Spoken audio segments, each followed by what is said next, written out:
Story of Pearl Garden. Once upon a time, in the city of Kalab, there was a king who had a very strange garden.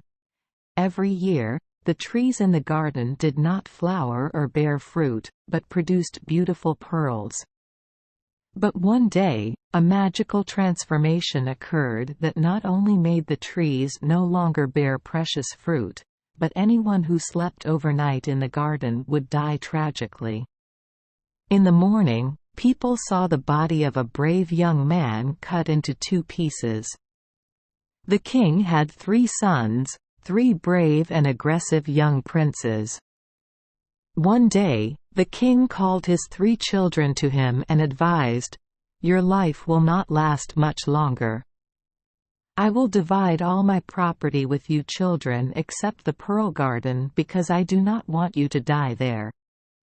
The eldest prince firmly said, "Dear father, please do not be afraid, I will spend the night in the garden and father will see that nothing has happened." Despite the king and number 39's protests, he entered the garden early in the evening, and early the next morning, people found his body cut into 2 pieces. The prince second, driven by the greed of having a garden, he decided it was his turn to spend the night in the garden. His father and number 39's tears could not stop the prince and number 39's footsteps, and the next day people found his body cut in half. The youngest prince Saladin said, "Father, tonight I will go into the garden to see who it is. Killed my brothers. I will take revenge on them and come back alive." That same evening, Saladin crossed the fence around the garden. He prepared a mattress and rolled up blanket to pretend that someone was sleeping, while he hid under a chair and waited. In the middle of the night, he heard a noise. The youngest prince held his breath and rubbed his eyes. A hideous demon was approaching the mattress. He had no fingers but instead had snake tongues tightly wrapped around a sharp sword. He swung his sword and slashed at the blanket, cutting it in half. Then, without realizing it had been tricked, it turned around and left. Saladin then left his hiding place and gave chase. He kept chasing after her for a long time and far away from the capital. But in the end he lost track of the demon.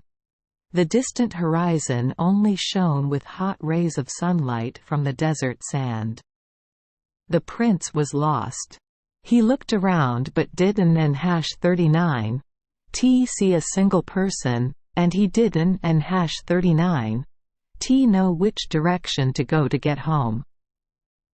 At that moment, suddenly an old man appeared. He was so big, his beard was long and thick.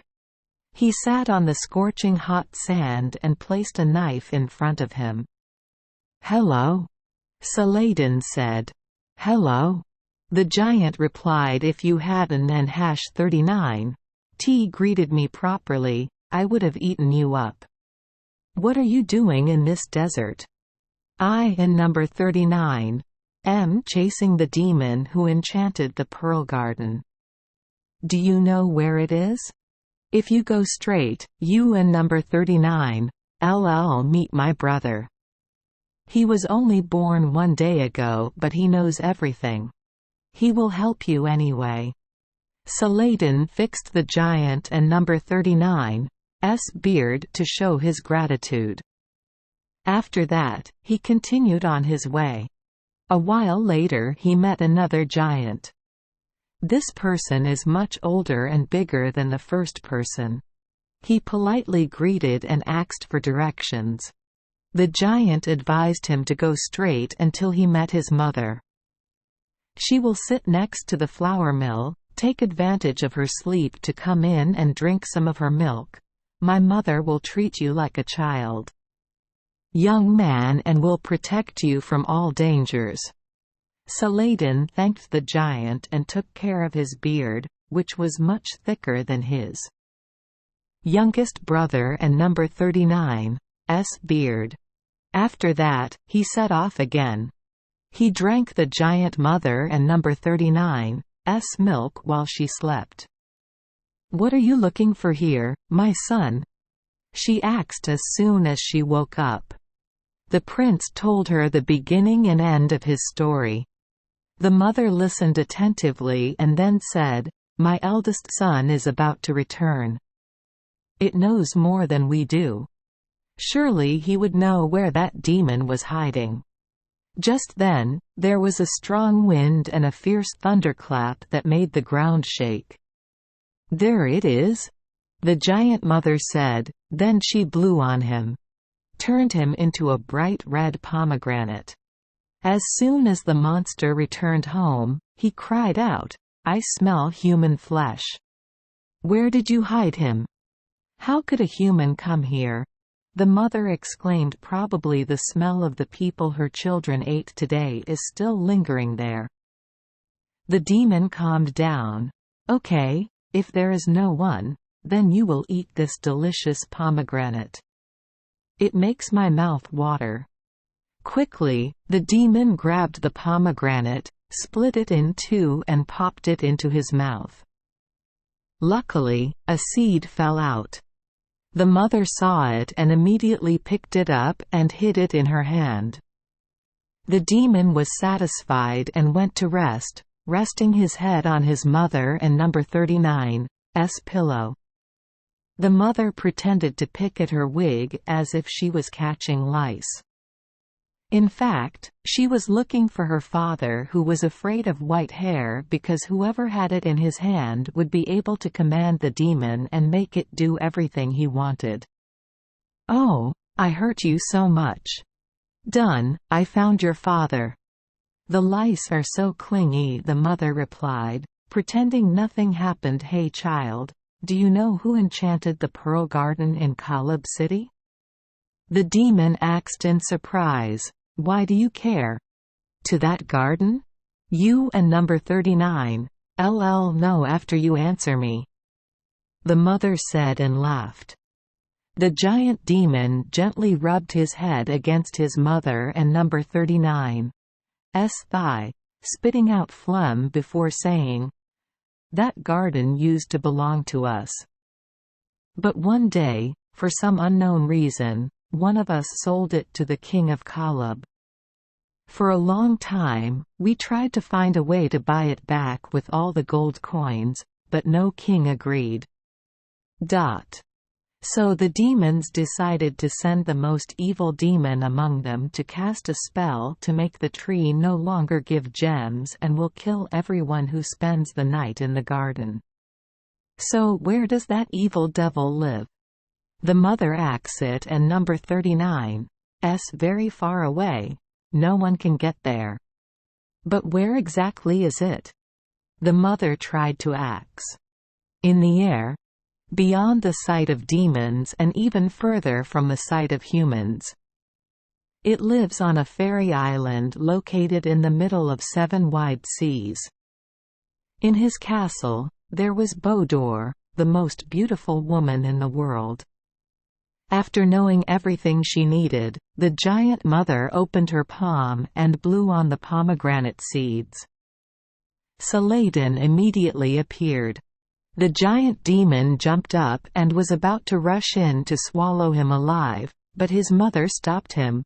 "No, you can and number 39's eat him. This person is my younger brother. It was breastfed.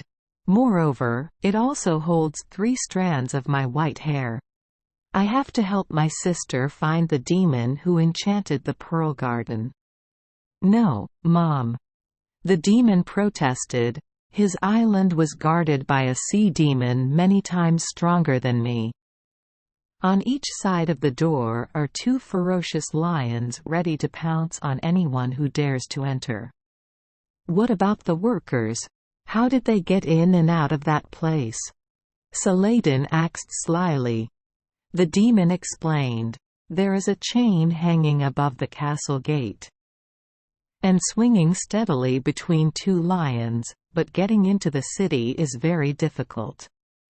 Whether it is difficult or not, I must come all the way to meet the beautiful Bodor who is imprisoned there." "No way!" Bodor was guarded by a horse enchanted by the demon. Anyone who came close would surely die.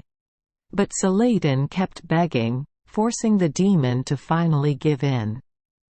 "I will take you there and it will be over. I can help you, but you must cross the seventh sea alone."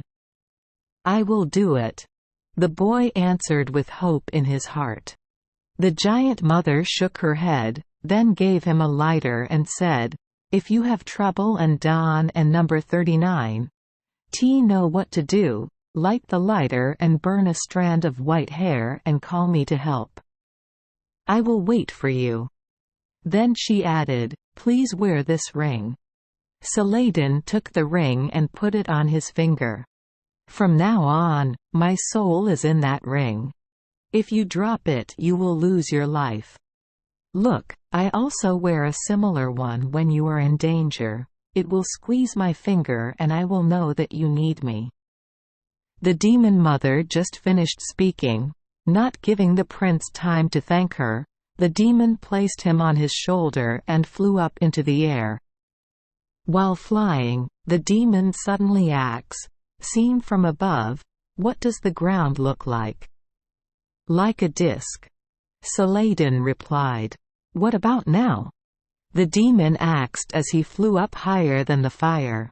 "Like a sieve of flour." "And now?" "It was round like a ball, no, like an egg.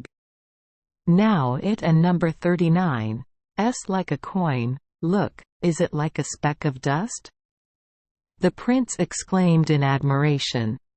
Moments later, he could no longer see the ground. They flew for a long time like that. The demon suddenly broke the silence. "When you get to the palace, throw the 2 goats for the lions to eat. While they are still busy gobbling up the meat, quickly grab the swinging end of the rope and climb in. Hurry to Princess Bodor and #39's room. She is sleeping in bed. Beautiful hair flowing out. You came closer and grabbed a strand, wrapped it tightly in your hand and pulled hard. The princess will cry out, waking up." She immediately understood that she could N and #39 move and that you could do whatever you wanted. She will ask you to let her go, but Don and number 39 listen. Wait until she promises you on the horse and number 39's head that she will marry you. This promise will destroy the demon and number 39's power. It will not harm her anymore. Saladin sat on his back and listened attentively to the demon and number 39's instructions. When he raised his eyes and saw the smoke, he asked, "What is that smoke?" "That is the cloud gate. That and number 39's the first thing. Creator Allah arranged the planets and stars. He resides in the 7th cloud, but no ghost or spirit can fly that high. Bend down, do you see that foamy black border? Yes. We have reached the 7th sea. I will drop you on the shore because I cannot fly over it, nor can I wade across it. You have to fend for yourself. But where can I find 2 goats to feed the lions now?" "I will bring them to you right away," the giant answered. As soon as he put him on the beach, the ground shook, he disappeared, returned a moment later, holding 2 goats in his hands. He whispered something into the 2 goats and number 39's ears and they jumped into the sea and swam away. Saladin greeted the giant and then threw himself into the cold water. The island was very far away, and although Saladin swam very well, his arms were often stiff. However, he finally reached the shore and lay down on the sand for a long time to regain his strength. Then he stood up and walked towards the castle. 2 hungry lions rushed at the 2 goats as fast as lightning. The prince took the opportunity of the 2 lions not paying attention to him. He grabbed the chain and climbed up through the iron bars and down a marble staircase. He passed many rooms on the first and second floors, and finally he reached Miss Bodor and #39's room. The princess was even more beautiful than he imagined. He crept closer to the young girl sleeping next to the window, gently wrapped a large strand of hair in his hand and then tugged. The princess cried out in pain and opened her beautiful eyes. Saladin was immersed in that gaze, and suddenly he whispered, "Her face sparkles like dewdrops. Her eyes are as black as a gazelle. Her graceful body is so cute. Like a reed bending in the cool breeze. Her eyebrows are curved like an Arabian bow. Arab ebony hair like the night sky falls over her shoulders. She brings the dawn to dispel the cruel night. Be my wife, Bodor, I will always be with you." "Okay." The princess smiled and replied. "I dawn and number 39, believe it." The prince replied and pulled his hair even harder. "You should swear on your horse and number 39's head that you will marry me." The princess gritted her teeth in pain but said nothing.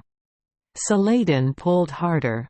Finally, she had to say in tears, "I swear on my horse and number 39's head."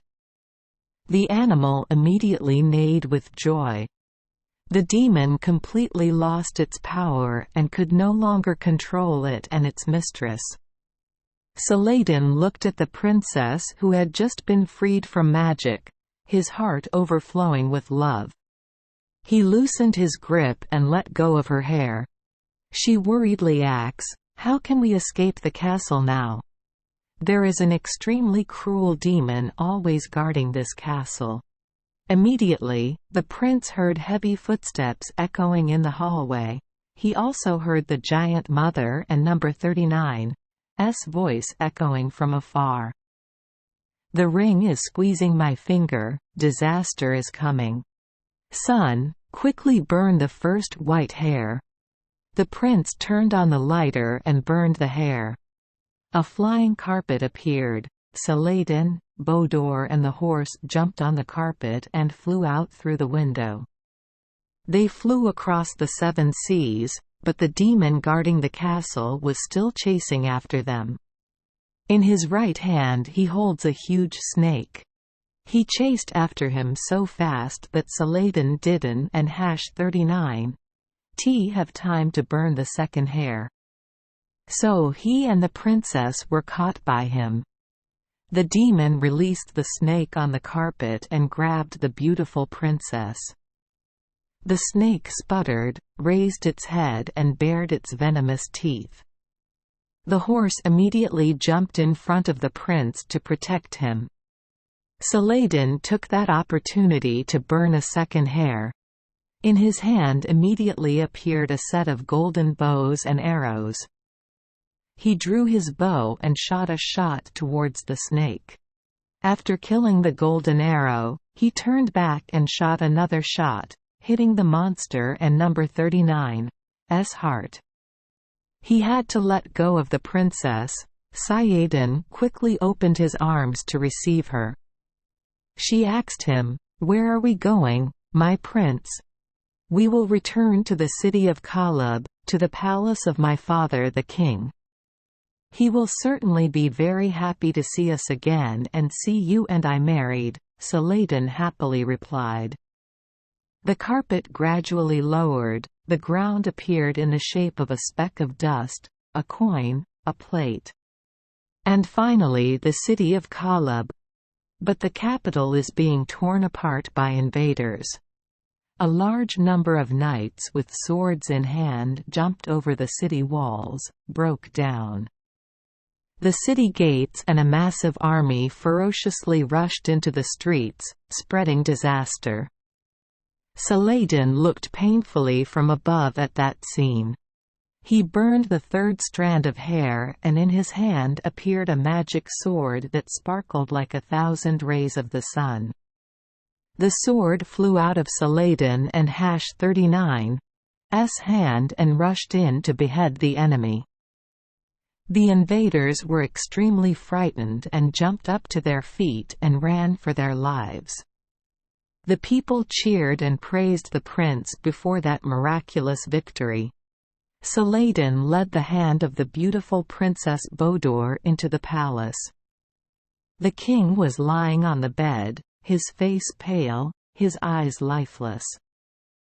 When he saw the youngest prince return, tears of uncontrollable joy rolled down his cheeks.